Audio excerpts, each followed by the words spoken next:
Welcome to news wise. मैं हूं आरिफा नूर। आज प्रोग्राम में हम सबसे पहले जिक्र करेंगे ट्रांसपेरेंसी इंटरनेशनल के जो करप्शन इंडेक्स 2020 का, जिसके अंदर करप्शन में कमी पाने के हवाले से पाकिस्तान की जो दर्जा बंदी है उसमें एक डाउनग्रेडेशन हमें नज़र आई है। ताज़ा तरीन जो इंडेक्स है उसके मुताबिक करप्शन से मुतल्लिक 180 ममालिक की फ़हरिस्त में पाकिस्तान की जो रैंकिंग है यानी कि दर्जा बंदी वो 124 और स्कोर 31 रहा है। साल 2019 के अंदर पाकिस्तान का रैंक जो था वो 120 था, जबकि 2018 के अंदर ये दर्जा बंदी 118 पर थी। इसी तरह गुज़िश्ता 2 बरसों के दौरान मजबूरी तौर पर पाकिस्तान का जो करप्शन इंडेक्स है, करप्शन परसेप्शन इंडेक्स, उसके अंदर 6 दर्जे जो है उसकी कमी आई है और वो 124 के ऊपर आ गया है। करप्शन परसेप्शन इंडेक्स जो है ये मुल्क की रैंकिंग उनकी पब्लिक सेक्टर यानी कि जो सरकारी दफातर हैं और महकमे हैं उनके अंदर होने वाली मुबैना बदनवानी और उस हवाले से जो मुख्तलिफ सर्वेज होते हैं और जो माहिरीन की असेसमेंट होती है, इन सब को इकट्ठा करके इसकी बुनियाद के ऊपर की जाती है। पाकिस्तान की 2019 के मुकाबले में जो दर्जा बंदी है उसमें कमी की एक वजह मुल्क के अंदर कानून की हुक्मरानी और जमहूरियत के हवाले से तैयार किए गए इंडेक्स के में तंजली बताया गया है। वर्ल्ड जस्टिस प्रोग्राम के तहत rule of index and varieties of democracy से मुतल्लिक पूछे गए सवालों में सरकारी हुक्काम की करप्शन की गेज करने के बाद करप्शन इंडेक्स को तरतीब दिया जाता है। पाकिस्तान के करप्शन इंडेक्स में तंजली एक ऐसे वक्त में सामने आई है जब नैब मुल्क के अंदर करप्शन के अंदर कमी और मजमूई तौर पर 360 अरब से भी ज़्यादा रुपए रिकवर करने का दावा कर चुका है।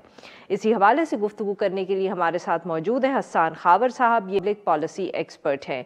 Welcome to the show Hasan sahab. जी हसन साहब, बताइएगा कि ये जो ताज़ा तरीन करप्शन की रिपोर्ट, करप्शन परसेप्शन इंडेक्स की रिपोर्ट सामने आई है, आप इसको किस तरह देखते हैं सर? जी आरफा, शुक्रिया। आपने कुछ तो इसका बुनियादी इंट्रोडक्शन दे दिया। देखिए, ये हर साल ट्रांसपेरेंसी इंटरनेशनल ये रिपोर्ट शाया करती है और इस साल जो है, जैसा कि आप बता रही थी कि 120 से 124 पे हमारी रैंकिंग आ गई। दुनिया भर में 180 ममालिक इस पे रैंक किए जाते हैं और हमारा जो स्कोर है वो भी 31 से गिर के 30 के ऊपर आ गया, यानी एक का फ़र्क पड़ा है उसके अंदर। पिछले साल जो था इस पे काफ़ी शोर मचा था क्योंकि हम 3 रैंकिंग पहले गिरे थे, यानी कि पिछले 2 सालों में मिला के हम तकरीबन 7 रैंक्स और 2 पॉइंट हमारा स्कोर नीचे जा चुका है और ये जाहिर है कि एक ट्रेंड नज़र आता है। अगर आप 2012 से इसको ये कर रहे हैं और अगर आप 2012 से देखें तो हमारी रैंकिंग 2012 में और हमारा स्कोर आज से भी बुरा था। उस वक्त पाकिस्तान का रैंक 139 यानी कि 139 पे था और हमारा स्कोर 27 पे था। लेकिन उसके बाद ये बतदरीज बेहतर होता गया और 2018 में हमारा सबसे बेहतर रैंक था 117, हमारा दुनिया भर में रैंक था और हमारा स्कोर जो था वो तकरीबन 33 तक पहुंचेगा।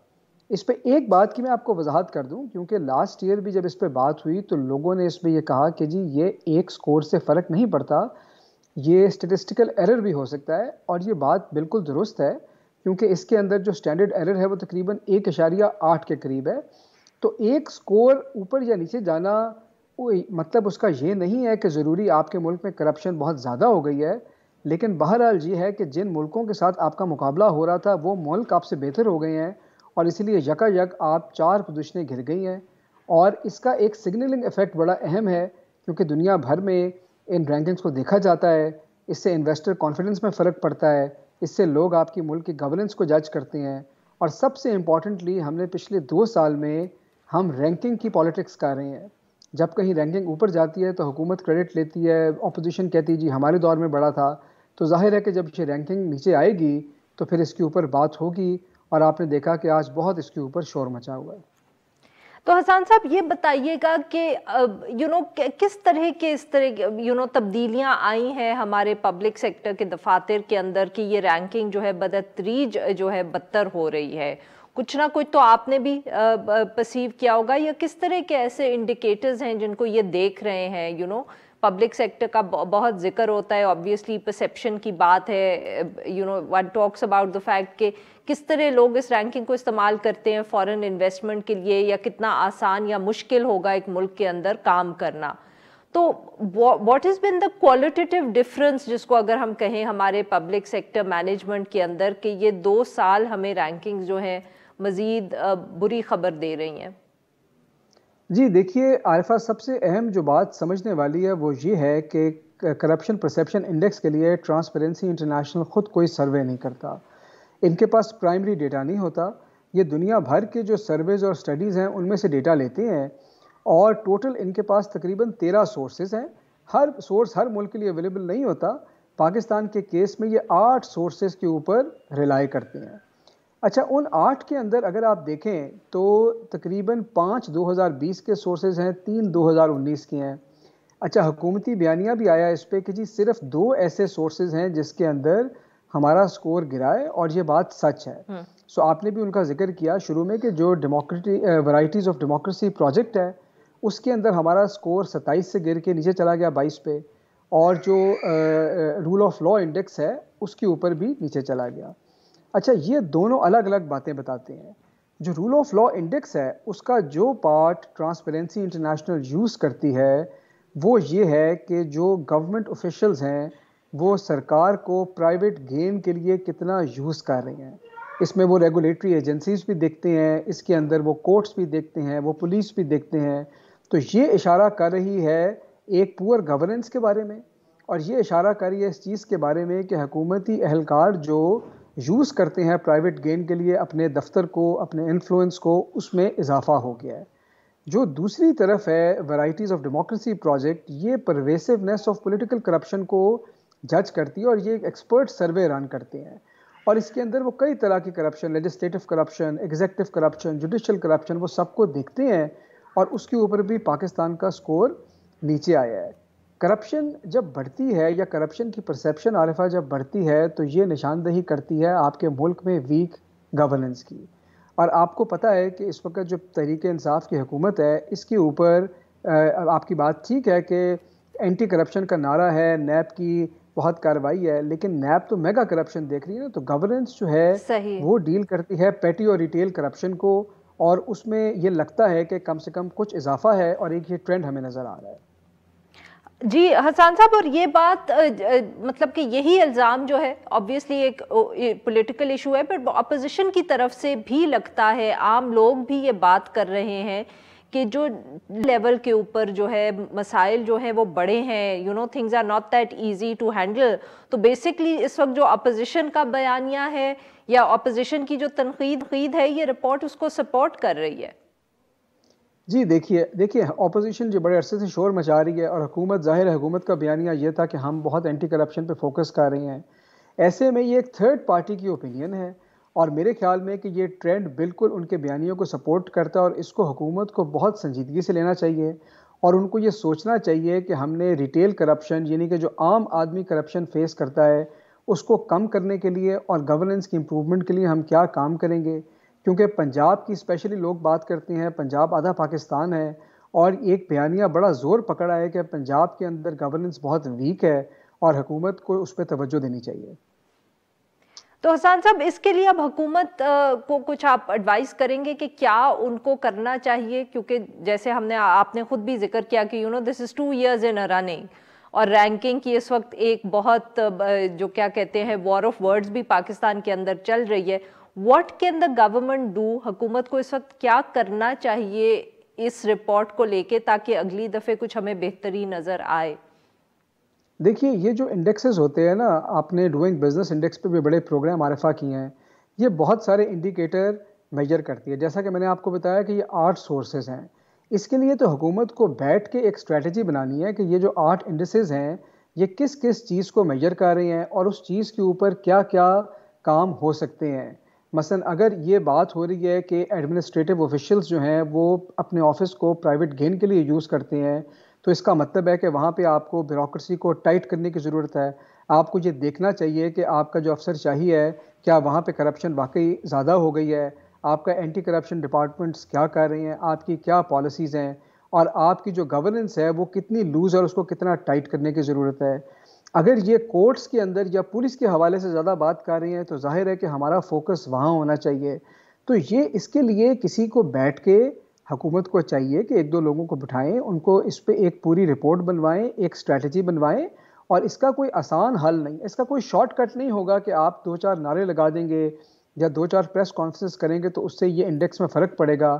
یہ 8 سورسز سے آ رہا ہے اور اس کے لیے تھوڑا سا بیٹھ کے ویل تھاٹ آؤٹ اسٹریٹجی بنانی پڑے گی حکومت کو. بہت بہت شکریہ حسان صاحب, آپ نے بات کی. ناظرین, یہاں پہ لیں گے ایک چھوٹا سا بریک, اور جب ہم بریک سے واپس آئیں گے تو ہم بات کریں گے طلباء کی اور ان کا جو اس وقت احتجاج مختلف شہروں کے اندر چل رہا ہے. اسٹے ود اس.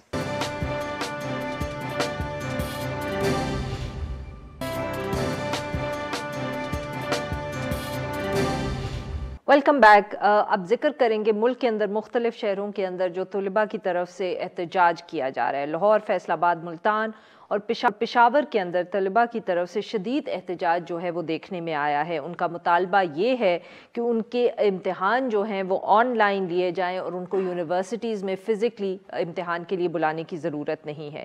اس حوالے سے اسلام آباد ہائی کورٹ میں بھی ایک درخواست دائر کی گئی ہے جس کو HEC کو یعنی کہ ہائر کمیشن کو بھجوا دیا گیا ہے, ہائر ایجوکیشن کمیشن.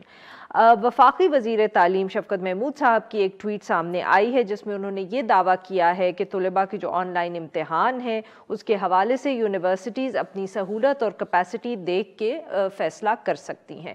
اس حوالے سے گفتگو کرنے کے لیے ہمارے ساتھ عمار علی جان صاحب جو ایک اسٹوڈنٹ رائٹس ایکٹیوسٹ ہیں. ویلکم ٹو دا شو عمار صاحب. جی سر, آپ پلیز بتائیے گا کہ کیا اصل میں اعتراض ہے طلباء کو, کیوں وہ چاہتے ہیں کہ امتحان جو ہیں آن لائن ہو, کنسیڈرنگ کہ یونیورسٹیز تو اب شاید عنقریب فروری میں کھل جائیں گی اور کلاسز اٹینڈ بھی کرنی پڑیں گی اسٹوڈنٹس کو. دیکھیں, مین مسئلہ یہی ہے کہ کووڈ کے اندر جب آن لائن کلاسز ہوئی تو پورے سال سے اسٹوڈنٹس یہ بات کر رہے تھے کہ آن لائن کلاسز کا جو معیار ہے وہ ٹھیک نہیں ہے, صحیح طرح سے کوالٹی آف ایجوکیشن بہت زیادہ ڈکلائن کی تھی, اور اس میں تو یونیورسٹیز کا بھی ایسا قصور نہیں تھا, نہ گورنمنٹ کا. یہ ایک پینڈیمک تھا, ایک ایمرجنسی تھی, ساری دنیا کوپ کر رہی تھی, ساری دنیا کوشش کر رہی تھی کسی طرح نئے طریقے سے چلایا جائے.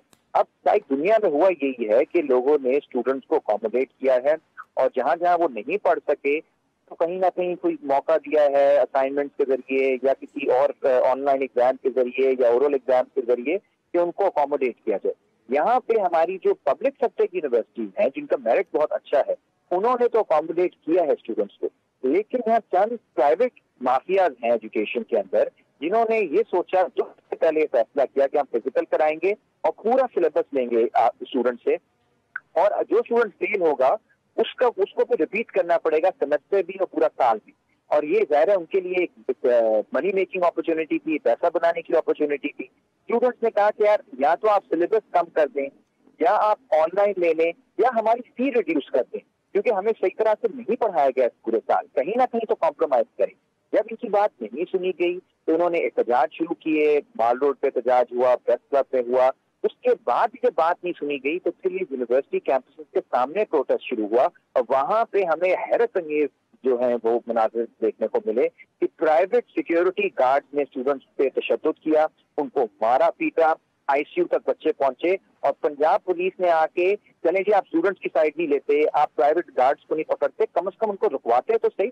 انہوں نے پرائیویٹ گارڈز کے ساتھ مل کے اسٹوڈنٹس کو مارا, ان کے اوپر FIR کی. اس وقت 36 اسٹوڈنٹ گرفتار ہیں, اور آج کا میں لیٹسٹ آپ کو بتاؤں کہ پنجاب پولیس نے ریڈ کر کے 5 اسٹوڈنٹس کو گرفتار کیا, اور اس وقت وہ اسٹوڈنٹس لاپتہ ہیں. یہ this is an all out attack on students. تو یہ کہاں سے بچے اٹھائے گئے عمار صاحب؟ نمل کے, UCP کے, آپ کے اس کے UMT کے, اور ایک GC کے. تو ان اسٹوڈنٹس کو پکڑا گیا ہے. کہاں سے پکڑا گیا سر؟ یہ لاہور میں اقبال ٹاؤن ہے, رضب ہے, وہاں سے صبح آج 4:30 بجے ریڈ کی ہے. ریڈ کر کے وہاں پہ ایک میرڈ کپل بھی رہتا تھا, اندر گھسے ہیں وہ اور ان کو لے گئے ہیں. ابھی تک سے FIR نہیں دے رہے. ہم ابھی ایک تھانے سے سارے اسٹوڈنٹ دوسرے تھانے جا رہے ہیں, تیسرے تھانے جا رہے ہیں. ابھی ہیبیس کارپس کی اپیل ہو گئی ہے, ہنا جیلانی صاحبہ اس کو لڑ رہی ہیں. یعنی اسٹوڈنٹس غائب ہو رہے ہیں ایک ڈیمانڈ کرنے پہ, جو کہ ساری دنیا میں آن لائن ایگزامس کی ڈیمانڈ اسٹوڈنٹس کر رہے ہیں. ہم یہ نہیں کہہ رہے آپ 100% ان کی بات مانیں, میں بھی ٹیچر ہوں, میں بھی کہتا ہوں کہ اس سے نیگوشیٹ کرنے کی ضرورت ہے, دونوں پارٹیز کو بیٹھنے کی ضرورت ہے. یہ تو آل آؤٹ وار ہے. بالکل صحیح. चेयरिंग क्रॉस पे धरना हो रहा है और बहुत अफसोस की बात है कि स्टूडेंट्स को एग्जाम्स के दिनों में इस तरफ पुश कर दिया गया है कि वो उनको कोई चारा ही नहीं नजर आ रहा मास्टर कि वो लड़ाई लड़ें और लॉयर्स के पास जा रहे हैं, थानों में जा रहे हैं। अमार साहब माफ करिएगा आपकी बात यहाँ काट रही हूँ सर, जरा हमें ये समझाएं कि आप कह रहे हैं कि एक तरफ के अब स्टूडेंट्स चाहते हैं कि कुछ अकोमोडेशन हो क्योंकि सही तरीके से वो पढ़ नहीं पाए, ऑब्वियसली सिलेबस नामुकम्मल रह गया होगा या उनको ठीक समझ नहीं आया, तो उनका एहतजाज या है जो मुतालबा है वो ये है कि उनको कोई अकोमोडेशन दी जाए, कोई रिलीफ दिया जाए, या ऑनलाइन इम्तिहानात वो चाहते हैं? मतलब कि ऑनलाइन इम्तिहानात क्या एक मुतालबा है, उससे आप लोगों को रिलीफ मिल जाएगा? मेन तो मुतालबा ऑनलाइन एग्जाम का ही है और उसके अंदर जो जैसे मैंने जब एग्जाम दिया तो मैंने उसको इस तरह की असाइनमेंट्स बना दी कि मैंने सिलेबस कम कर दिया और जो ऑनलाइन चीटिंग की बात थी वो कम कर दी। वो उसके एक तरीका ये होता है कि आप रटे सिस्टम के बजाय आप analytical conceptual based exam question दें जिसके ऊपर आप नेट से छापा नहीं लगा सकते, तो उसमें दिमाग लगाना पड़ेगा, लोगों को किताबें खोल के भी पढ़ना पड़ेगा, ओपन बुक भी होगा तब भी वो उसका आसान आंसर नहीं, और जो नहीं मेहनत करेगा उसका सी आएगा, डी आएगा, एफ आएगा, जो मेहनत करेंगे वो पास हो जाएंगे। तो आप ये गुंजाइश ये था, ये हार्वर्ड की भी स्टार प्रैक्टिस रही है, ये कैम्ब्रिज की भी रही है, ये इंडिया की भी रही है, ये कोई ऐसी अनोखी बात नहीं है। अगर आपको फिर भी लगता है कि नहीं हमने हर हालत में पुराने तरह के ही एग्जाम लेने हैं, जो बाय द वे बहुत ही गंदा हमारा सिस्टम है, जो मजमूरी यहाँ पे एग्जाम का सिस्टम है वो रट्टों को करता है, फैसिलिटेट करता है, अगर आपने फिर भी वही करना है तो फिर आप फी कम कर दें, क्योंकि आपने इस साल उस तरह से पढ़ाई हो ही नहीं सकी। ये तो एचईसी भी मान रही है, ये तो शफकत महमूद साहब भी मान रहे हैं। तो अगर ऐसा है तो कहीं ना कहीं रिलीफ दें, लेकिन डंडे मार के, टेररिज्म के चार्जेस लगा के, लोगों को गायब करके, गिरफ्तार करके आप ये साबित कर रहे हो कि यूथ जो है आज की वो लॉ एंड ऑर्डर प्रॉब्लम है आपके लिए, वो आपके लिए एसेट्स है ही नहीं, आपके लिए सरमाया है नहीं, आप उन्हें मुस्तकबिल ही देखते, आप उन्हें एज ए प्रॉब्लम देखते। तो अमार साहब ये बताइएगा कि क्या हुकूमत या शफकत महमूद साहब की तरफ से कोई इंटरवेंशन हुई है, उन्होंने कोई मदद करने की ऑफर दी है, या आप उम्मीद रखते हैं कि वो कोई आपकी मदद करेंगे? बिकॉज जो मुझे आपकी बातों से लगा है वो ये है कि मेन मसला यहाँ जो है वो प्राइवेट यूनिवर्सिटीज़ हैं, पब्लिक सेक्टर से आपको कोई ऐसा जितनी शिकायत नहीं है। देखिए प्राइवेट हो या पब्लिक हो सारी एचईसी के अंदर आती हैं और एचईसी जो है वो गवर्नमेंट के अंदर आती है, तो अगर उनको इंस्ट्रक्शंस मिलेंगी तो वो काम करेंगी। और आज शफकत महमूद साहब ने जो ट्वीट की है जिसका आपने जिक्र भी किया शुरू में, वो खुशाइंद है, लेकिन इस वक्त तो मसला बिल्कुल ही खत्म हो गया है। ऑनलाइन एग्जाम्स पे तो अब मेन बात ही नहीं रही। अब तो जो जिस लेवल पे पंजाब गवर्नमेंट हरास कर दी है स्टूडेंट्स को, दिस इज अनप्रेसिडेंटेड। मैंने अपनी जिंदगी में ऐसा कभी कुछ नहीं देखा कि बच्चे प्रोटेस्ट करें और आप उनके घरों तक पहुंच जाओ, आप उनको मतलब जगह जगह से उठाना शुरू कर दो, उनके इतनी सख्त FIR करो। बहुत बहुत शुक्रिया अमार, आपने हमसे बात की। नाज़रीन यहाँ पे लेंगे हम एक छोटा सा ब्रेक, जब हम ब्रेक से वापस आएंगे तो हम बात करेंगे सुप्रीम कोर्ट के अंदर जो Omar Sheikh Daniel Pearl murder case के हवाले से केस चल रहा था, उसके अंदर जो फैसला आया। Stay with us.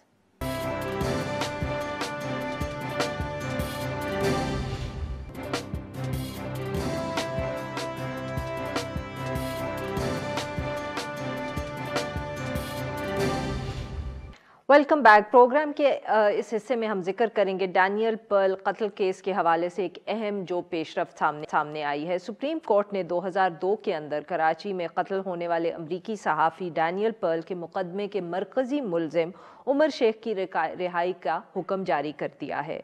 Supreme court के 3 रुकनी बेंच की तरफ से जारी होने वाले मुख्तसर हुक्मनामे में ये कहा गया है कि अदालत इस नतीजे पर पहुंची है कि उमर शेख ने कत्ल के जुर्म का इर्तकाब नहीं किया। उसके साथ साथ अदालत ने दीगर 3 मुलजिमान की रिहाई का भी हुक्म दे दिया है।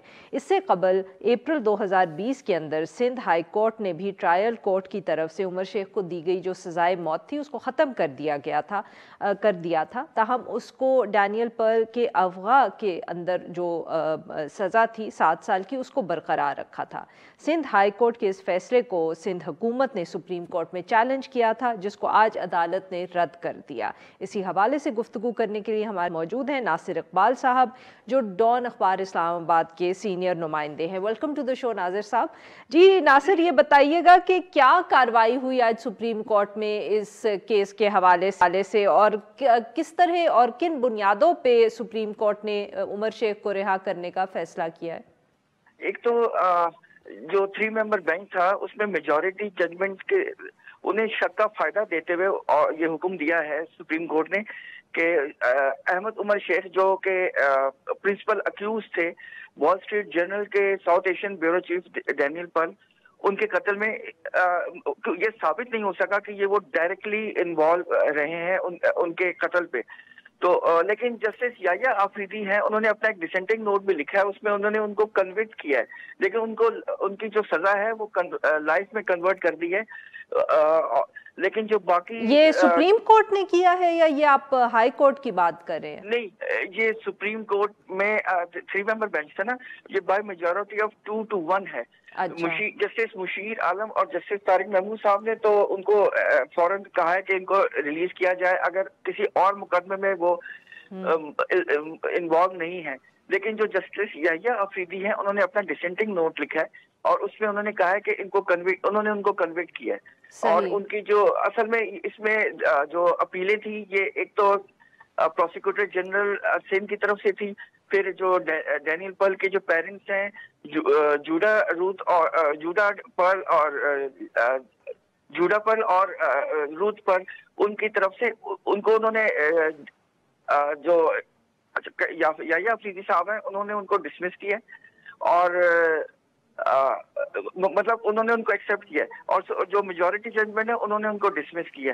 तो और इस लिहाज से उनको कहा है कि फौरन इनको इमीडिएटली इनको रिलीज किया जाए।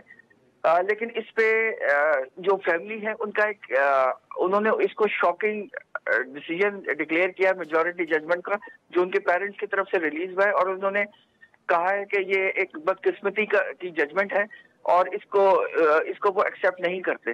तो नासिर, ये बताइएगा कि क्या अब सिंध हुकूमत के पास कोई और लीगल ऑप्शन मौजूद है या अब उनको उमर शेख साहब को रिलीज ही करना पड़ेगा? क्योंकि देखें, सिंध हाई कोर्ट का भी जजमेंट आ चुकी है कि उनको रिलीज किया जाए, और अब ये सुप्रीम कोर्ट जो सबसे बड़ी कोर्ट है उनकी भी आ चुकी है। लेकिन साथ ही उसमें एक कैच भी है कि अगर वो किसी और मुकदमे में मतलूब नहीं है तो आपको याद होगा कि ये तकरीबन 17 साल से उमर शेख साहब जो जेल में है और सॉलिटरी कन्फाइनमेंट में है, और इनकी तकरीबन सजा जो है वो जो लाइफ में कन्वर्ट हुई है वो पूरी हो चुकी है। लेकिन जो प्रोविंशियल गवर्नमेंट है ये मेंटेनेंस ऑफ पब्लिक ऑर्डर के तहत उनको डिटेन रख रही थी, जो कि सिंध हाई कोर्ट ने उसको भी इलीगल डिक्लेयर कर दिया था। तो बज़ाहिर तो ये लग रहा है कि इनको रिलीज करना पड़ेगा, लेकिन अगर वो किसी और मुकदमे में मतलूब नहीं है तो नासिर, अभी तक जितने डॉक्यूमेंट सामने आए हैं या तफसीलात आपको मालूम है, क्या कोई और ऐसा केस है जिसके अंदर इनके इनके खिलाफ कोई और केस भी है इसके अलावा? नहीं, बज़ाहिर तो यही मेन केस था। अच्छा। लेकिन अब चूंकि उसका डिसीजन हो चुका है तो मुझे तो कोई मतलब कोई नजर नहीं आ रहा है अनटिल ये कोई मेंटेनेंस ऑफ पब्लिक ऑर्डर के तहत कोई ऑर्डर इशू ना निकाल दें। लेकिन बट नासिर, ये बताइएगा कि रिव्यू की गुंजाइश है? Is there a review appeal जो सुप्रीम कोर्ट में अमूमन की जा सकती है? चांसेस उसमें बहुत कम होते, पर क्या वो ऑप्शन इस्तेमाल कर सकती है सिंध हुकूमत? जी बिल्कुल, सिंध गवर्नमेंट उसका ऑप्शन भी इस्तेमाल कर सकती है, और पेरेंट्स की तरफ से भी ये इसको सोचा जा सकता है और शायद वो इस ऑप्शन को इस्तेमाल भी करें। लेकिन आपको मालूम है, आपने खुद भी देखा है कि इसका जो स्कोप है वो बहुत ही महदूद होता है, और इसी 3 मेंबर बेंच ने इस केस को सुनना है अनलेस एंड अनटिल कोई बहुत ग्लेयरिंग एरर ना, और वो भी लॉ का कोई पॉइंट सामने ना आए। जी, जब तक कोई एरर ना वो फ्लोट नजर आए तब तक ये डिसीजन उम्मन रिवर्स नहीं होते। बहुत बहुत शुक्रिया नासिर, आपने हमसे बात की। यहाँ पे लेंगे एक छोटा सा ब्रेक को, जब हम ब्रेक से वापस आएंगे तो हम बात करेंगे एक और कोर्ट केस की जो निसार अली खान साहब की जो MPA की सीट है उस हवाले से दायर किया गया। Stay with us.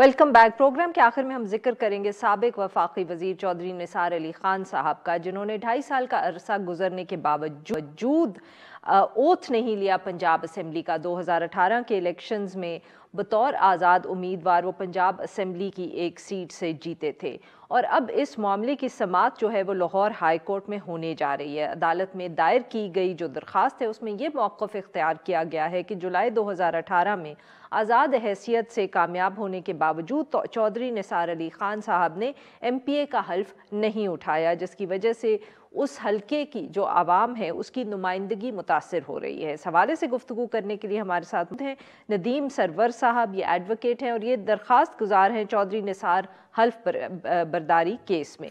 Welcome to the show sir. जी नदीम साहब, ये बताइएगा कि ये क्या एग्जैक्टली आपने पिटिशन दायर की है कोर्ट के अंदर, क्या आपका मौक़िफ़ है इस पिटिशन के अंदर सर? जी, इस पिटिशन में मेरा मौक़िफ़ ये है कि चौधरी निसार ने हल्का चक्री से जो है अपना इलेक्शन कंटेस्ट किया और लोगों ने उनको बड़ी रिस्पेक्ट दी और उनको इलेक्ट किया, लेकिन 2.5 साल का अरसा गुजर गया है जब से उन्होंने इलेक्शन जीता है, उन्होंने हल्फ नहीं लिया। क्योंकि हल्फ इसलिए लिया क्योंकि लॉ जो है वो डिफेक्टिव है, उसमें कोई प्रोविजन नहीं मौजूद कि वो किसी जो है लेजिस्लेचर को या जो पार्लियामेंटेरियन को बाउंड कर सके कि आपने इतनी टाइम के अंदर जो है हल्फ लेना है। तो बेसिकली ये जो राइट टू रिप्रेजेंटेशन है ये एक फंडामेंटल राइट है। हमारी आवर कॉन्स्टिट्यूशनल डिस्पेंसेशन जो है वो बेस्ड करती है इसी फंडामेंटल राइट पे ऊपर, और इन हमारी कॉन्स्टिट्यूशन का जो प्रेम्बल है वो भी इधर ओपनिंग लाइन जो है वो भी यहाँ से स्टार्ट होती है कि sovereignty over entire universe belongs to almighty Allah and authority is to be exercised by the people of Pakistan within the limit prescribed by him which is a secret trust। तो जो अमानत अवाम ने उन्हें दी है वो एक सीक्रेट ट्रस्ट है, वो मुकद्दस अमानत है। तो चौधरी निसार जो है इसके साथ इंसाफ नहीं कर रहे हैं। सर ये बताइएगा कि आप मतलब कि क्या आपका ताल्लुक उस कंस्टिट्यूएंसी से है, मतलब कि आप किस तरह जस्टिफाई कर रहे हैं कि ये पिटिशन लेके आप क्यों कोर्ट गए हैं? देखिए जी, आपको अदालती जो है अमूर का ज़्यादा तजर्बा नहीं होगा, लेकिन जो हमारी एपिक्स कोर्ट की जजमेंट्स हैं उनमें नंबर ऑफ़ जजमेंट्स वो हैं, लॉन्ग लाइन ऑफ प्रेसिडेंट मौजूद है जिसमें ये कहा गया है अगर एक बंदा गरीब नहीं भी है तो जो है लॉ है वो क्लोज शॉप नहीं है। तो कोई भी बंदा फंडामेंटल राइट्स की इन्फोर्समेंट के लिए किसी ग्रुप मेरा ये मतलब नहीं था कि मैं पूछने की ये कोशिश करी थी कि आपको इस केस में इतना इंटरेस्ट या आपको क्यों लगा कि ये एक ऐसी पिटिशन है या एक ऐसा इशू है जिसमें आपकी दिलचस्पी है कि आपका ताल्लुक उस हल्के से है।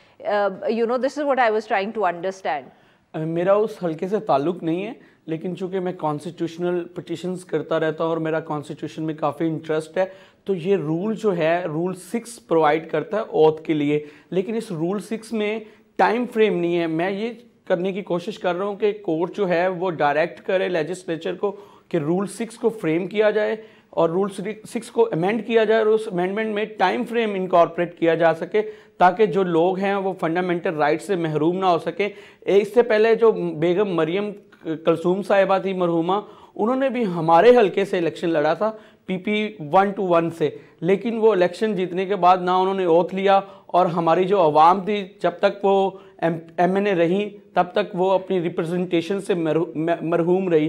तो मैं इस लकूना को कोर्ट के सामने लेके आया हूँ कि इस पे वर्क करने की ज़रूरत है। अगर आप देखें, एक बात सुने, अगर पूरे आप देखें MNA या MPs हलफ नहीं लेते तो क्या होगा? इलेक्शन का जो बेसिक पर्पज़ ही ख़त्म हो जाएगा। इलेक्शन का बेसिक पर्पज़ ये है कि रिप्रेजेंटेशन दी जाए लोगों को, ठीक है। अब उस हल्के की आवाम को रिप्रेजेंटेशन नहीं मिल रही, एक तो उनके मैंडेट की तौहीन है और दूसरा जो है आप सीक्रेट ट्रस्ट जो अल्लाह ताला की तरफ से दी गई अमानत है आपके पास, उसके साथ भी आप इंसाफ नहीं कर सकते। अच्छा सर, तो ये बताइएगा कि कोर्ट की प्रोसीडिंग्स इस हवाले से हुई हैं या तारीख रखी गई है? अब आगे क्या हम सारी पार्टीज ने जवाब जमा करवा दिया है। निसार अली खान साहब की तरफ से जवाब आ गया? नहीं, उनकी तरफ से कोई जवाब नहीं आया और 23 जो फरवरी है ये डेट मुकर्रर की गई है कोर्ट की तरफ से और 23 फरवरी को इंशाल्लाह दलाइल होंगे, मुकम्मल दलाइल के साथ फैसला आ जाएगा इंशाल्लाह। बहुत बहुत शुक्रिया सर, आपने हमसे बात की। आज के लिए बस इतना ही। Will be back tomorrow at the same time.